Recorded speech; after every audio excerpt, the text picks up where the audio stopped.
जय हिंद दोस्तों। हम लोग जो है से सीडीपी का लेकर चल रहे थे। जो टॉपिक था आपका, टॉपिक था बाल विकास, टॉपिक था बाल विकास के सिद्धांत। तो इसमें हम लोग जो है से कुछ सिद्धांत को पढ़ चुके हैं। जैसे आपका समान प्रतिमान का सिद्धांत पढ़ चुके हैं, विशिष्ट समान से विशिष्ट सिद्धांत का पढ़ चुके हैं।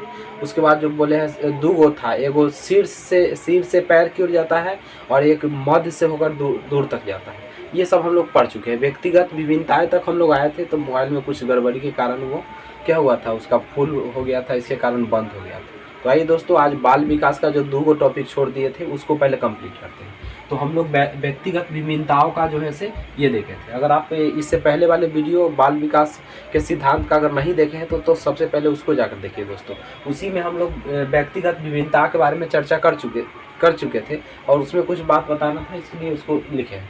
तो व्यक्तिगत विभिन्नताओं का मतलब होता है कि इस दुनिया में जितने भी व्यक्ति हैं वो सब में कुछ न कुछ अलग विभिन्नताएं होती है। कोई पढ़ने में रुचि रखता है, कोई इंसान बहुत जल्द किसी चीज़ को सीख लेता है, कोई धीरे धीरे सीखता है, लेकिन सीखता तो सब है। जैसे आप ही जानते हैं, कोई बच्चा आप विद्यालय में पढ़ाने जा रहे हैं तो समाज के अलग अलग समाज से लोग आएंगे, बच्चे आएंगे, और हर बच्चा का एक सीखने की जो क्षमता होगी वो अलग अलग होगी। कोई बच्चा तुरंत सीख लेगा, कोई धीरे धीरे सीखेगा। तो आपको टीचर के नाते उसको कैसे सिखाना है इसके बारे में जानकारी है दोस्तों। तो आप समझ गए, व्यक्तिगत विभिन्नताएं यानी इस दुनिया में जितने भी व्यक्ति हैं सब में विभिन्नताएं होती है। कोई चीज़ को कोई बहुत जल्दी ऑब्जर्व कर लेता है, कोई धीरे धीरे करता है। अच्छा, अगर आपसे हम पूछेंगे कि यह व्यक्तिगत विभिन्नताएं या हम जो कुछ भी सीखते हैं आखिर उसको सीखने में कौन कौन फायदा करता है, तो आप ये इतना बात ध्यान रखिएगा कि आपके सीखने में आप जो भी चीज़ सीखते हैं, अगर आप समाज में, जैसे कोई भी व्यक्ति सब या सब नहीं होता है, वह समाज में जन्म लेने के बाद जो है से जिस समाज में, जिस परिवेश में वह जन्म लेता है और उस समाज के नियम रूल और उस समाज में चली आ रही कुरीतियाँ या जो भी है ना, यानी हो सकता है वो पॉजिटिव बात हो, नेगेटिव बात, जो कुछ भी चलते आ रही है वो बच्चा वहीं से सीखता है। इसका मतलब क्या हुआ कि कुछ बात हम अपने पूर्वजों से लेकर आते हैं, अपने जीन के द्वारा लेके आते हैं, और कुछ बात कुछ नहीं कह सकते 100% अगर आप कहते हैं सीखना है तो 100% में ना दोस्तों 20% आप जो है से अपने पूर्वजों से लेकर आते हैं, बाकी के 80% ज्ञान आप अपने परिवेश से सीखते हैं, आप अपने इन्वायरमेंट से सीखते हैं। तो यही हुआ कि विकास जो है से किसका गुणनफल होगा था, वातावरण और आनुवांशिकता के परस्पर संबंधों का क्या है, गुणनफल। यानी विकास हमेशा याद रखिए, विकास केवल वातावरण में नहीं होता है, विकास केवल आनुवांशिक में नहीं होता, विकास वातावरण और आनुवांशिक दोनों के मिलाकर होता है, और दोनों क्या करता है, सहयोग में। उम्मीद करते हैं ये बात समझेंगे। अगला,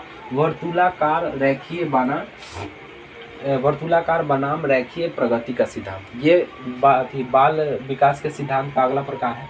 तो वर्तुलाकार जो है इसका मतलब क्या हुआ, इसका ये सिद्धांत बोलता है कि आपका जो विकास हो रहा है वह विकास एक समान नहीं होगा। जैसे कि मान लीजिए कि ये ऐसा थोड़े है, कोई लिमिट है, बताइए। तो अगर हम कहेंगे कि आप आज गए किसी सभा में गए, तो सभा में जाइएगा तो स्वाभाविक है कुछ ना कुछ सीखिएगा। तो इतना लिमिट थोड़े है कि आज हम गए हैं तो आज हमें इतना ही चीज़ सीखना है, फिर सेम चीज़ कल ही सीखना है।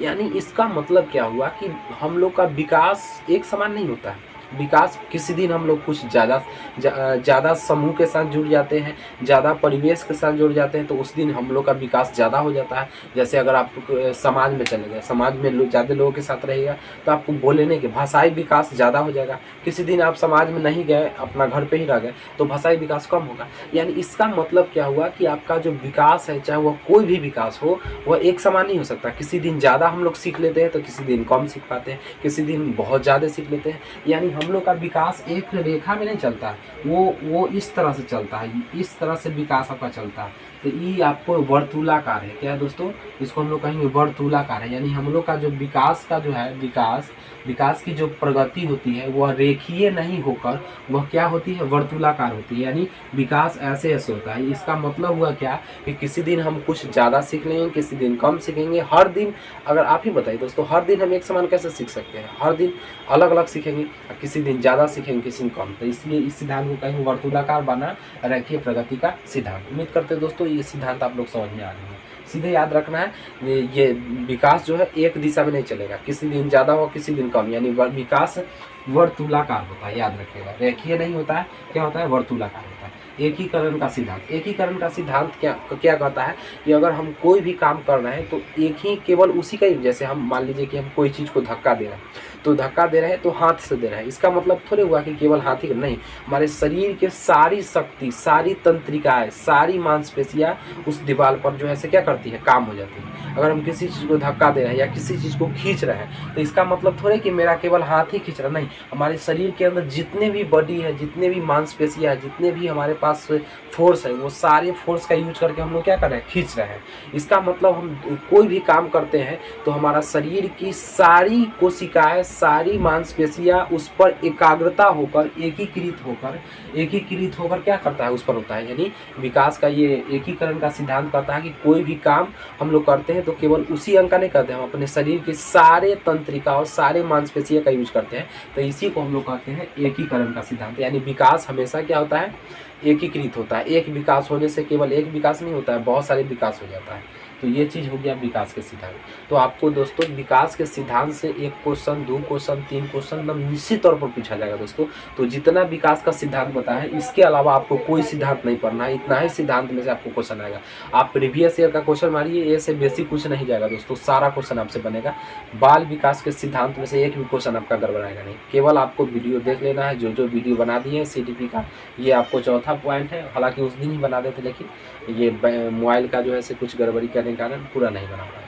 उम्मीद करते हैं दोस्तों ये बाल विकास का सिद्धांत आप लोगों को समझ में आया है। फिर अगला वीडियो में हम अगला टॉपिक लेकर आएंगे, और तब तक के लिए जय हिंद।